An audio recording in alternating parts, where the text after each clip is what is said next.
Et mesdames, messieurs, bonjour à tous, excellent réveil, excellente matinée, bienvenue sur Canal, bienvenue dans la matinale, bienvenue dans Bonjour d'Algérie. On se retrouve à partir du 21 boulevard des Martyrs, ici à partir des studios de Canal pour la matinale et ce dernier numéro de l'équipe Week-end.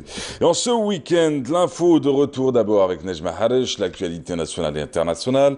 On enchaînera juste après avec l'invité de la matinale, l'invité info de la matinale. Aujourd'hui, c'est Khaled Boudmala. Il est commissaire de police à la direction de la police judiciaire. Aujourd'hui, avec lui, les questions abordées, les droits de l'homme. On enchaînera juste après avec un club estudiantin, un club d'étudiants de biologie.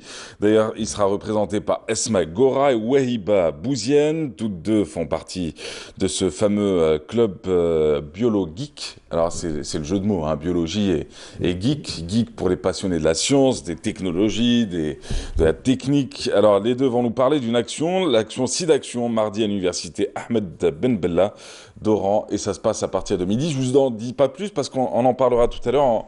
On ouvrira d'ailleurs l'occasion, ce sera l'occasion d'ouvrir la parenthèse sur l'université d'Oran.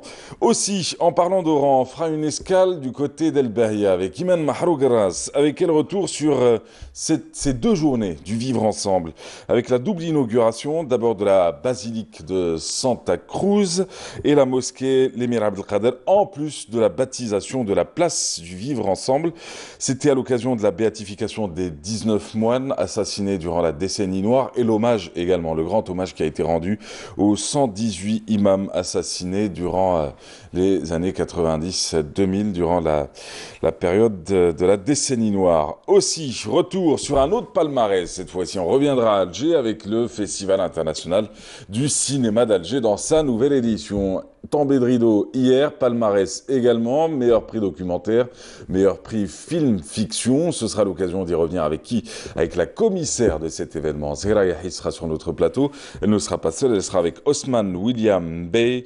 Il est président du jury film documentaire. L'occasion de revenir donc sur les moments forts de cette édition. D'ailleurs, séance de rattrapage aujourd'hui. Ça se passe toujours à Riyad El Fath. C'est à 14h, c'est à 16h et c'est à 18h. C'est des projections gratuites, des films qui étaient hors compétition. Et là, on parle de films fiction. On finira tout à l'heure avec qui? Avec l'équipe du dimanche. Eux, on a hâte de les retrouver d'ailleurs. Myriam Moussaïd et ses fameuses histoires de plantes, pardon.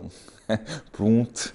Alors c'est du plomb avec des plantes, c'est végétal et en même temps chimique. Vous l'aurez compris, j'ai inventé le mot et j'invente la molécule très bientôt. Et puis il y aura aussi Siam Knouch, évidemment, avec ses fameux contes, là j'y arrive. En tout cas, bienvenue à vous tous, n'hésitez pas à nous écrire sur notre page sur Facebook, c'est Canal Algérie, sur YouTube c'est Canal Algérie, sinon vous avez Mahrez Rabia un peu partout, Instagram, Twitter et Facebook. Sans plus tarder, c'est les tendances du ciel.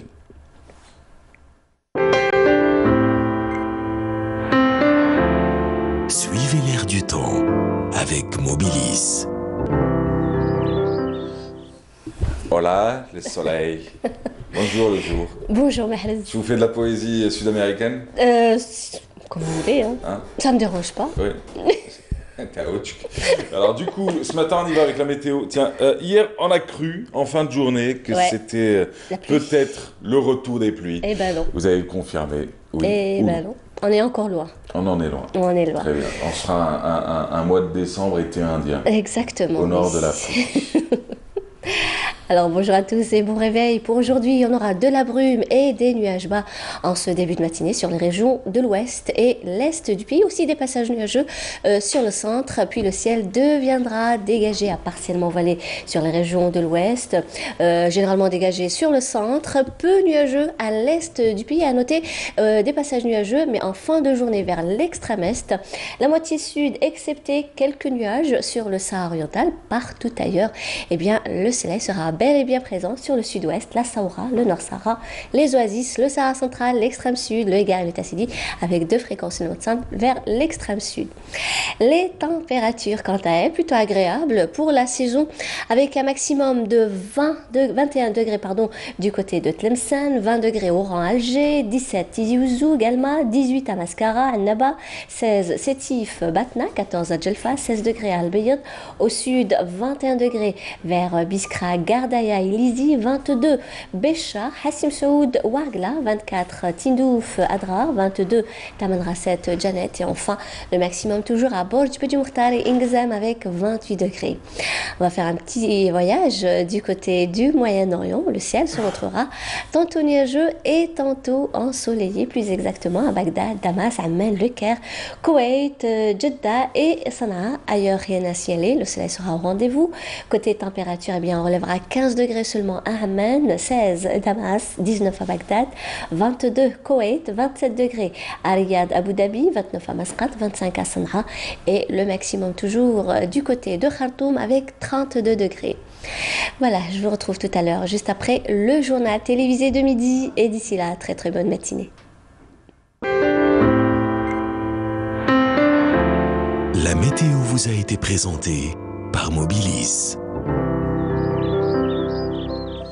Effectivement, à midi pour le journal. Juste après, ça tombe très bien. On va enchaîner directement avec l'actualité nationale et internationale, avec Nejma Harish.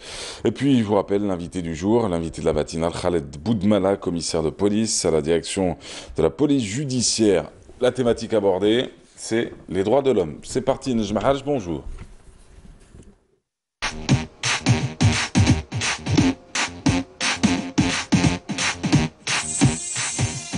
Bonjour Mahrez, bonjour à tous et on commence ce point d'actualité par le fait historique qui s'est déroulé hier à Oran. La cérémonie portant béatification de l'ancien évêque d'Oran, Pierre Claverie et ses 18 compagnes et compagnons de culte chrétien morts en Algérie durant la décennie noire. Donc la cérémonie qui a eu lieu hier après-midi au sanctuaire local Notre-Dame de Santa Cruz sur les hauteurs d'Oran. L'office religieux de cette célébration a été marqué par la présence de l'envoyé du pape François, le cardinal Giovanni Angelo Biotti, préfet de la congrégation des causes des saints, institution de l'Église catholique siégeant au Vatican. Le ministre des Affaires religieuses et des Waqf, Mohamed Issa, ainsi que plusieurs ambassadeurs accrédités en Algérie et autres personnalités étrangères ont assisté à la cérémonie. Regardez ce reportage. Sur les hauteurs du mont El Morjadjou ont résonné en une seule voix les messages d'amitié, du pardon, d'amour et de solidarité. Une cérémonie inédite, une première dans notre pays, la béatification des 19 martyrs d'Algérie.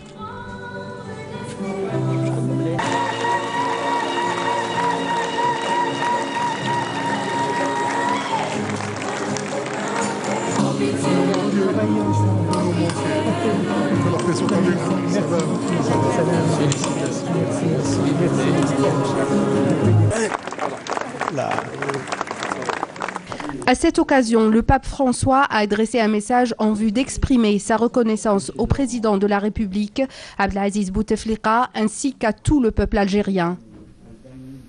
Je m'associe à votre action de grâce pour que ces vies totalement données par amour de Dieu, du pays et de tous ses habitants, dont vous partagez l'humble quotidien dans un esprit de fraternité, d'amitié, de service. Recevez ici mes encouragements fraternels pour que cette célébration aide à penser les blessures du passé. Je veux ainsi exprimer toute mon affection pour le peuple algérien qui a connu de grandes souffrances durant la crise de société dont il a été victime dans les dernières années du siècle passé. Nos frères et nos sœurs vivaient dans ce pays où ils accomplissaient diverses missions. Ils furent forts et persévérants dans leur service de l'Évangile et de la population, malgré les climats menaçants de violence et d'oppression qui les entouraient. En lisant leur biographie, on demeure frappé d'apprendre comment tous, bien conscients des risques qu'ils couraient, décidèrent courageusement de rester sur place jusqu'au bout. En eux se développait une forte spiritualité des martyrs enracinée dans la perspective de se sacrifier eux-mêmes et d'offrir leur vie à une société de réconciliation et de paix. C'est une grande joie qui a été partagée à la fois par l'Église, par les membres du gouvernement qui étaient là, par les Algériens et les Algériennes qui étaient présentes ici. Je crois qu'aujourd'hui, on a l'opportunité à partir d'Oran, depuis l'Algérie, d'envoyer au monde un message magnifique de fraternité, de joie partagée. Aujourd'hui, on a célébré la vie, on n'a pas célébré la mort, on a célébré la vie, on a célébré ce que tous ces martyrs, les martyrs chrétiens et les martyrs musulmans, peuvent nous léguer comme héritage. Un sentiment d'immense, immense gratitude. C'est simplement incroyable, voilà, de pouvoir vivre ça ensemble, dans la fraternité, alors que, enfin voilà, il n'y a pas de mots. C'est une joie, la célébration a été une magnifique expression de confiance, de fraternité, de joie. C'est un grand moment qui laisse beaucoup d'émotions dans le cœur et on s'est sentis proches les uns des autres, une grande joie. Très émotionnant, je trouve que ça donne un signe dans notre monde d'aujourd'hui. Et voilà, c'est en même temps un cadeau parce qu'il fallait que tous, les uns les autres, nous ayons envie de nous rencontrer. L'esplanade du vivre ensemble en paix du sanctuaire de Santa Cruz a vibré au rythme de la fraternité universelle, du pardon et de la réconciliation nationale.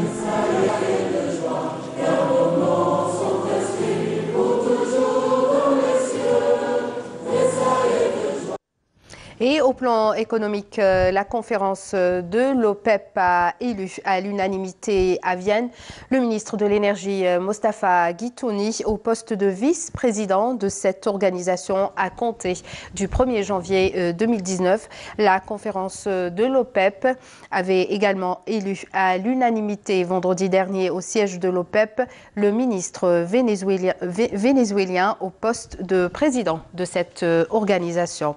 Et dans l'agenda, dans l'actualité prévue aujourd'hui, donc une journée, l'organe national de prévention et de lutte contre la corruption organise aujourd'hui une journée d'études sur les problématiques de déclaration des patrimoines. Ça se passera à l'école nationale d'administration à Hédra. Cette rencontre est organisée dans le cadre de la célébration de la Journée internationale de lutte contre la corruption sous le slogan des Nations Unies, tous unis contre la corruption, en tenant compte que l'année 2018 est considérée par l'Union africaine comme étant l'année de lutte contre ce fléau. Et une autre rencontre, une conférence à l'occasion de la Journée internationale des droits de l'homme. Ça se passera à l'école supérieure à l'école supérieure de police à Albiar. Et poursuite également des travaux de la conférence internationale des droits de l'homme, poursuite des travaux de la conférence internationale sur le développement des activités de transit, de stockage, de transport des marchandises. Donc il s'agit de la deuxième journée. Ça se déroule au Centre international des conférences à Club des Pins. Et une autre réunion, cette fois-ci, elle concerne les cadres du ministère des Ressources en eau en vue de débattre des questions et des thématiques liées au secteur, au secteur des ressources en eau. Et à Oran est prévue aujourd'hui l'ouverture du salon automobile Auto West 2018 pour cette année, avec la participation d'une quarantaine de marques présentes en Algérie. La manifestation est placée sous le thème la production automobile algérienne, diversification et développement. Donc, elle aura lieu au Centre des conventions à Oran.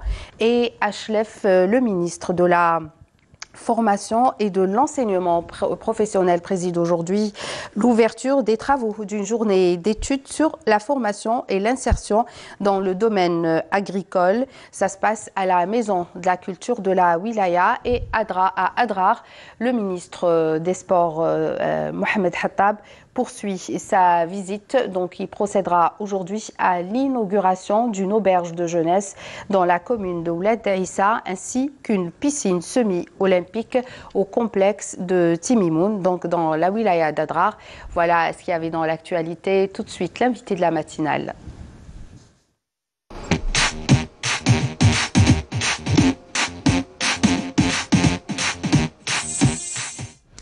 Et aujourd'hui, j'ai le plaisir de recevoir Monsieur Khaled Boudmela, donc commissaire relevant de la police judiciaire. Monsieur, bonjour, bienvenue à vous. Donc nous sommes à la veille de la célébration du 70e anniversaire de la Déclaration universelle des droits de l'homme. Quelle stratégie globale mise en place par la DGSN justement en matière de droits de l'homme? Bonjour madame, bonjour aux téléspectateurs et téléspectatrices. Donc je tiens à remercier la chaîne de Canal Algérie pour cette invitation qui va nous permettre de débattre les points liés à la thématique des droits de l'homme et les efforts déployés par la Direction générale de la Sécurité nationale en matière de suivi et de contrôle des missions policières et les mécanismes mis en place pour garantir l'intégrité physique et morale des personnes suspectes. Donc il faut savoir que consus des missions principales dédiées confiées à la Sûreté nationale, à savoir la protection des biens et des personnes, ainsi que le maintien de l'ordre, bien sûr en synergie avec les autres services de sécurité. La question des droits de l'homme, c'est une priorité pour notre institution et donc des instructions ont été émises pour stricte application pour les services opérationnels, pour le respect des droits de l'homme. Donc la stratégie globale, c'est une vision, c'est l'instauration d'une vision sécuritaire conforme aux droits de l'homme. Il ne faut pas oublier également que les missions et les actions de la police judiciaire revêtent un caractère de contre-aide. À titre d'exemple, la procédure de la garde à vue, donc la mise en garde à vue des personnes. On y reviendra juste après, Monsieur Boudmela. Avant de parler des personnes mises en garde à vue, j'aimerais bien qu'on revienne sur la journée d'information qu'organise la DGSN, justement pour informer sur ses missions par rapport à la préservation des droits de l'homme. Ok, comme vous avez évoqué, donc à l'occasion de la commémoration de la Journée internationale des droits de l'homme, aujourd'hui la DGSN a pris l'initiative et organise aujourd'hui au niveau de l'école supérieure de police à Châteauneuf une journée d'information portant sur le thème les mécanismes de renforcement des droits de l'homme dans l'exécution des missions policières. Cette journée a connu l'invitation de tous les secteurs chargé de suivi de la thématique des droits de l'homme, à savoir des cadres du ministère de la Justice, le Conseil national des droits de l'homme, l'organe national de la protection et la promotion des droits de l'enfance, et ainsi que nos chers collègues de la gendarmerie nationale. Cette journée d'information a pour thème de débattre toutes les problématiques et tous les points liés d'une part d'effectuer l'exécution des missions policières définies par la loi et d'autre part de garantir et le respect des droits de l'homme, le droit à la vie, le droit à la liberté. Et donc justement, il y a beaucoup de nouveautés qui ont été introduites, notamment après la signature de mémorandum avec le Conseil national des droits de l'homme. Donc un mémorandum signé le 27 novembre 2017. Sur quoi il porte exactement, Monsieur Boudmela? Effectivement, donc après la création du Bureau national des droits de l'homme au niveau de la direction de la Sûreté nationale, la générale de la Sûreté nationale, un mémorandum d'entente a été signé avec le Conseil national des droits de l'homme le 27 novembre 2017, dont l'objectif d'un partenariat commun avec le Conseil national. Et donc, à partir de là, les experts et les membres du Conseil national peuvent à tout moment faire des visites aux locaux des services de police et les locaux de la garde des personnes, de la mise des personnes en garde à vue, et d'autre part de dépêcher des experts pour animer des conférences et des actions de formation au profit des officiers de police judiciaire au niveau de toutes les écoles de police de la Sûreté nationale. Vous faites bien, monsieur, de parler de la garde à vue, parce que parmi les principales nouveautés intégrées, c'est justement le nouveau système de surveillance mis en place pour ces personnes mises en garde à vue. Est-ce que vous pouvez nous en dire un peu plus? Donc ce système intelligent, donc, il a été mis en place à la fin de l'année 2015. Il a été commencé par des wilayas pilotes au niveau de la wilaya d'Alger, la Sûreté d'Alger, la Sûreté d'Oran, Constantine et Annaba.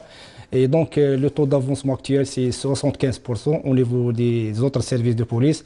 Ce système intelligent a des caméras de surveillance à l'intérieur des locaux de la garde à vue. Donc, des cellules, quoi. Des cellules, oui. Donc, Oui. c'est un système lié aux indices vitaux. Donc, il indique la température à l'intérieur des chambres, l'humidité. Donc, il est lié également à une application informatisée intelligente qui déclare tous les points liés à la procédure de la garde à vue. Donc, à titre d'exemple, cette application donne le signal aux OPJ avant la fin de la procédure de la garde à vue qui est de 48 heures, donc avant de 4 heures et 5 heures, donc donne le signal pour ne pas dépasser la limite réglementaire définie par la loi. Mais aussi la personne, enfin le détenu ou la personne mise en garde à vue, elle peut aussi faire appel à son avocat, à ses proches, chose qu'il n'y avait pas auparavant. Donc, après les amendements qui ont été concrétisés en 2015, la loi 1502, elle a été mise en place des chambres d'avocats au niveau de tous les services de police judiciaire. Donc, actuellement, il y a une chambre dédiée à l'entretien entre l'avocat et la personne gardée à vue pour une période de 30 minutes. Donc, je vous confirme, actuellement, tous les services de police à l'échelle nationale disposent de chambres d'avocats conformément aux dispositions de la loi 1502 et aux amendements du Code de procédure pénale. Donc, on rappelle qu'il y a d'autres mesures. Il n'y a pas seulement que la garde à vue. Et donc, il y a d'autres mesures. Il y a d'autres nouveautés intégrées pour la promotion des droits de l'homme. Est-ce que vous pouvez nous en dire encore davantage? Dans le même contexte et conformément aux amendements de la loi, la mise en place de loi de protection de l'enfance, 1512, donc des chambres dédiées à l'audition filmée des enfants victimes d'agressions sexuelles.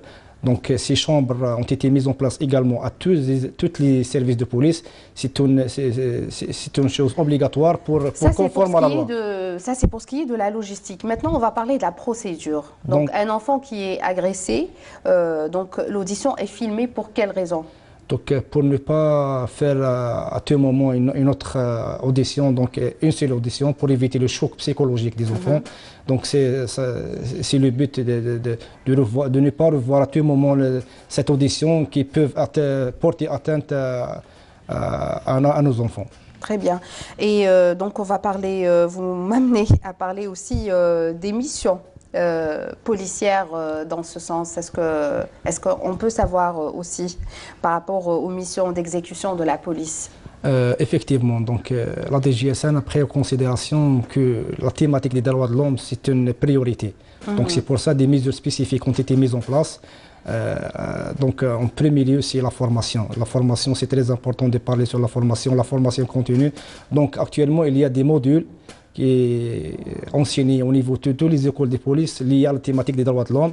Et selon suite au mémorandum d'entente avec le Conseil national des droits de l'homme, il y a aussi le contrôle administratif mis à tous les échelons. Donc la hiérarchie, il y a un service spécialisé, c'est l'inspection générale de la Sécurité nationale, qui a pour mission de visiter à tout moment les services de police et de voir est-ce que les services de police, il y a des normes adoptées pour garantir les droits de l'homme. Il y a aussi introduction d'un bureau spécial central des droits de l'homme. Quelles sont ces missions? Donc la mission principale, c'est de recevoir les requêtes et les plaintes introduites par les citoyens en cas de dépassement.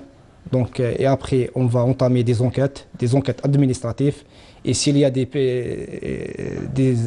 dépassements graves, il y a aussi des enquêtes judiciaires en concertation avec les parquets compétents et les instances judiciaires. Qu'est-ce que vous entendez par des dépassements? Donc, si on va constater qu'il y a une atteinte physique ou morale à l'égard des personnes gardées à vue, des personnes qui se trouvent au niveau des locaux de la Sécurité nationale, dans le cadre des enquêtes préliminaires ou dans la flagrance, et aussi dans l'exécution des mandats de justice, des mandats d'arrêt, les mandats d'amener. Donc s'il y a lieu de voir des dépassements, à titre des exemples, des agressions, Est-ce qu'il y a une expertise médicale Bien sûr, bien sûr. Donc la loi... Est-ce qu'elle s'effectue à la demande du concerné ou des plaintes ou... Non, donc la loi stipule que les visites médicales sont automatiquement faites au début de la procédure de la garde à vue et à la fin de la procédure pour garantir donc elle est automatiquement faite. Pratiquée, pardon. Oui, oui. Voilà, donc au plan international et coopération, est-ce qu'il y a des formations dispensées par rapport à par d'autres organismes étrangers à destination de la police nationale? Effectivement, donc l'autre chapitre, c'est la coopération internationale et donc la DGSN, c'est un partenaire actif, donc notamment avec le CICR, le Comité international de la Croix-Rouge, donc plusieurs actions de formation, des séminaires qui ont été organisés à l'étranger et maintenant en Algérie, en coordination avec le ministère de la Justice et les autres partenaires, à savoir le Conseil national des droits de l'homme. Merci beaucoup, Monsieur Boudmela, pour toutes ces informations. Merci d'avoir accepté notre invitation et de répondre à toutes nos questions. Je vous retrouve demain pour un autre invité de la matinale. C'est à vous, Mahrez. Merci Nejma Halesh, merci à votre invité également. On enchaîne la matinale avec tout à l'heure d'ailleurs une escale à Oran avec Imen Maharougaras et avec elle retour sur cette cérémonie hier et avant-hier. Ça s'est passé à El Bahia du côté de Santa Cruz, l'occasion de célébrer le vivre ensemble avec cette double inauguration. D'abord la basilique de Santa Cruz, la mosquée l'émir Abdelkader et la baptisation de la place du vivre ensemble sur les hauteur du mont de Marjajou, avec cet hommage aux 118 imams assassinés durant la décennie noire, mais également la béatification des 18 moines assassinés durant cette même période. Excellente matinée à vous tous, ce sera avec Iman Maharougaras tout à l'heure, mais dans quelques instants on va parler biologie, on va parler d'un club d'étudiants, il s'agit de BioGeek. Alors les BioLoGeeks seront avec nous, juste après ce reportage de Rahim Abdelaziz, un extrait de l'un de ses documentaires sur la biodiversité et le développement local, devinez où, dans une commune qui s'appelle Oued El Berd, dans le nord de Sétif. Allons-y. Berd fait partie de l'ensemble géologique des monts Babord-Tababord.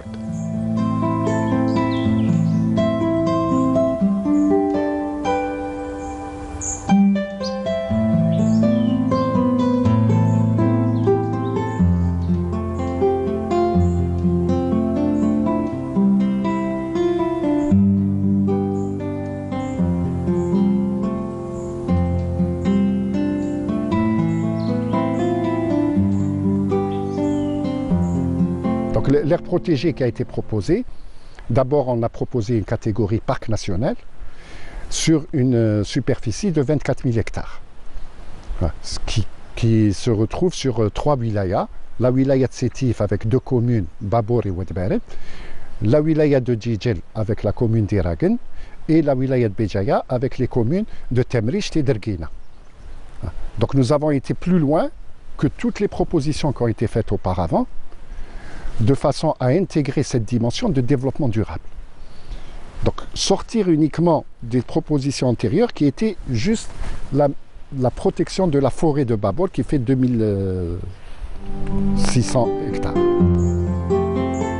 Il apparaît clair que Oued El Berd est au cœur du grand écosystème.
Alors voilà, normalement on est de retour. Nous avons subi un petit souci technique, chose qui arrive, c'est les aléas du direct.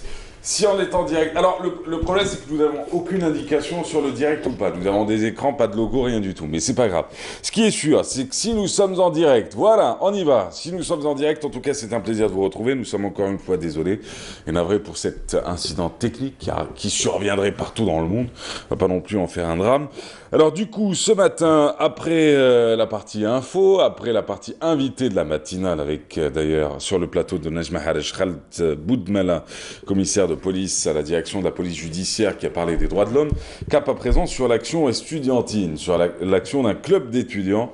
Ils nous viennent de l'université d'Oran 1. Nos deux étudiantes aujourd'hui, c'est Asma Gora. Asma Gora, bonjour. Bonjour, Chris. Bienvenue à vous. Alors vous êtes étudiante en L3 biochimie. Exactement.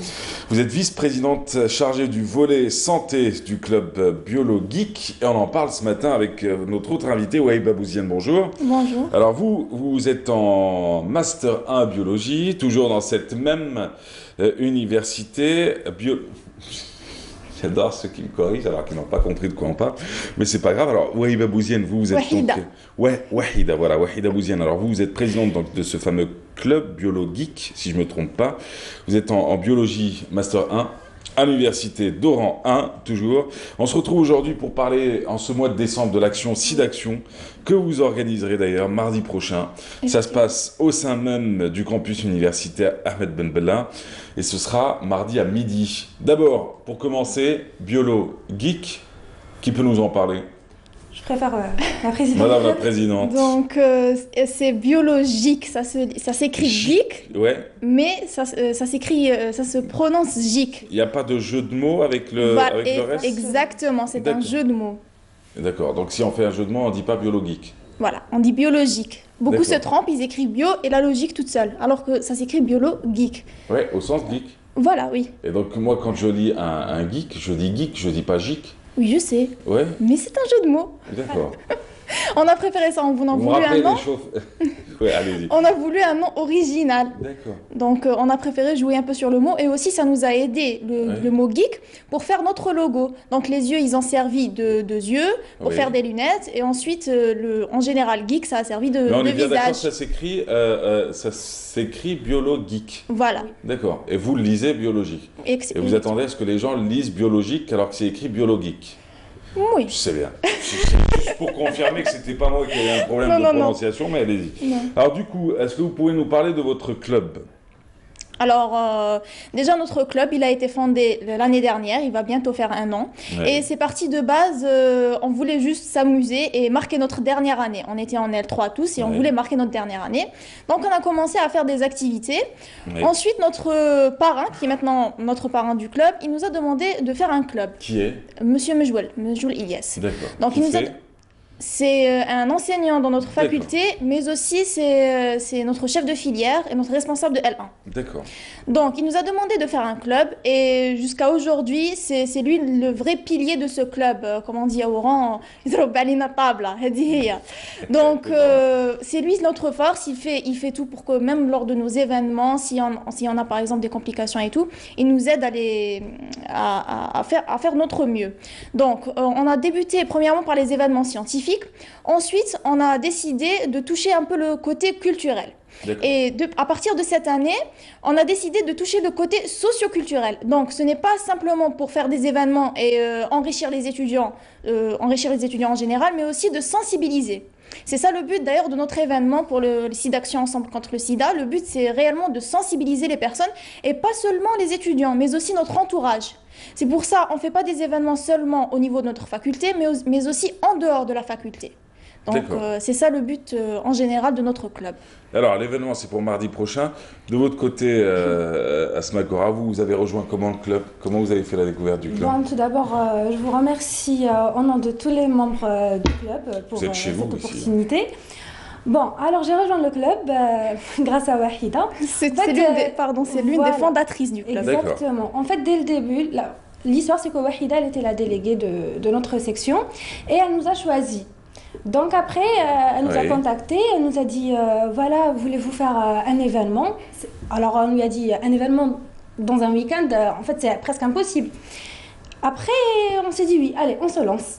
Un événement lors d'un week-end, c'est l'événement- impossible. Pourquoi? Voilà. Organiser un événement lors d'un week-end. Voilà, pour organiser. En 2 jours. Et c'était l'événement. Ah, en bah deux oui. jours. Oui, Ah, c'est voilà. plus compliqué, c'est vrai. Exactement. Après, elle nous a dit, ben, c'est possible parce que j'ai confiance en vous. Allez, on s'est dit, on se lance. Et c'était l'événement du cancer du sein de l'année dernière. D'accord. Donc tout a commencé l'année dernière lors du cancer du sein. Après, on a fait le sida, 2 mois après. Puis ensuite, on s'est dit, pourquoi pas on fait un club. Et après, on a fait notre club au mois de mars dernier, donc mars 2018. Tout simple. Et notre premier événement après avoir fondé le club, c'était la journée de la femme. Donc cette année, on a décidé d'être encore plus organisé, de voir un peu plus loin, de faire des projets. On a fait un règlement intérieur du club. Et après, chacun a eu une tâche précise. Par exemple, moi, je suis chargée du volet santé. Il y en a qui sont chargés de la formation. En fait, chacun a une tâche précise. Et la présidente, c'est quoi votre spécialité? En fait, moi, je préfère personnellement le côté scientifique. D'accord. Donc, quand Qui il veut des s'agit... rencontres? Pardon? C'est quoi? C'est les rencontres? Non, je préfère plutôt faire des... Au lieu d'apporter des conférenciers qui peuvent parler du côté médical, je préfère que les étudiants en biologie parlent du côté biologique de la maladie. D'accord. Par exemple, lors de l'événement du sida l'année dernière, on a préféré, il y avait Asma avec moi lors de la conférence, il y avait aussi Miradana, mais aussi Fella Sedire et tout. On a fait une mini-conférence, on a parlé juste du côté cellulaire du VIH, juste du virion, du virus, comment il attaque la cellule cible, etc. Donc, et là, ensuite, il y a eu les médecins comme professeur Tejdin, le président de l'association APCS, et Madame Ouab Deslam, qui ont fait une conférence. Ils ont parlé plutôt côté sensibilisation, côté prévention, côté médical, comment prévenir et comment prendre les antirétroviraux concernant cette maladie. Mais nous, on a préféré garder notre côté biologique. D'accord, vous êtes resté sur l'aspect scientifique, quoi. Exactement. Tout simplement. Alors, mardi, qu'est-ce qui va se passer mardi midi? Donc mardi, Inch'Allah, on a décidé de changer un peu le plan par rapport à l'année dernière. Donc, vu qu'on est en L3 et en master et tout, donc on a décidé de s'étaler un peu par rapport à l'année dernière. Et du coup, bon, on va parler du côté médical, puis ensuite côté biologique et ensuite côté prévention et comment vivre avec le sida. Après, on va faire un petit jeu, un théâtre interactif et aussi on va inviter le professeur Zawi pour faire une petite conférence concernant le sida. Et entre-temps, il y aura des dépistages à faire. Donc ça, c'est pour mardi. Dépistage au sein de l'université. Au sein de l'université. D'accord. Donc, et on va aussi, le mercredi, Inch'Allah, à partir de midi, on va faire aussi des dépistages. C'est bien ça. Oui. À l'ensemble des étudiants? Enfin, ceux qui le souhaitent? Oui, bon, pour ceux qui le souhaitent, bien sûr. Et en plus, ça sera en anonyme. Ce qui est normal. Exactement, voilà. C'est un droit fondamental pour l'ensemble des L'année passée, en fait, on a dépassé les 200 dépistages, en fait. Oui, 200 dépistages. Combien de cas? Aucun. Aucun cas, oui. Et c'était pas seulement au niveau de notre faculté, il y avait des étudiants en dehors de la faculté. Voilà, en dehors de la faculté.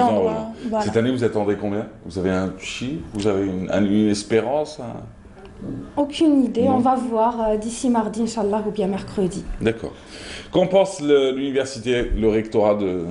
En fait, on est encouragé. Oui. Donc voilà, on trouve le soutien de nos profs, des responsables et tout, et même en fait de tout le monde, même nos camarades. En fait, on est toujours encouragés. Parle-t-on librement du sida à l'université d'Oran 1? Oui, on parle librement, sans aucun tabou, mais on veut élargir notre spectre en fait.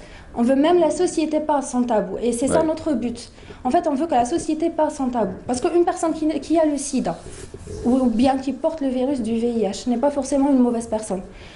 Parce que notre société, en fait, pense directement à un certain concept. Mais il y a d'autres, voies de contamination. Ouais. Pas forcément dans un concept précis. Et du coup, on veut parler... Par concept, vous avez peur de dire par le sexe? Exactement, voilà. Et pourquoi vous ne le dites pas? Parce que notre société, en fait...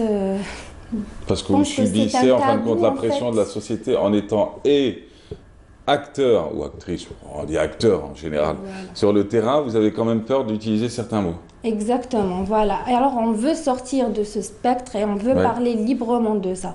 Parce que, comme j'ai dit, une personne qui a le sida n'est pas une mauvaise personne. Donc, on veut prévenir les gens qui sont sains, bien sûr, mais il suffit qu'une personne elle est atteinte, on ne doit pas la juger. La société n'a pas le droit de la juger. On est qui pour la juger? Donc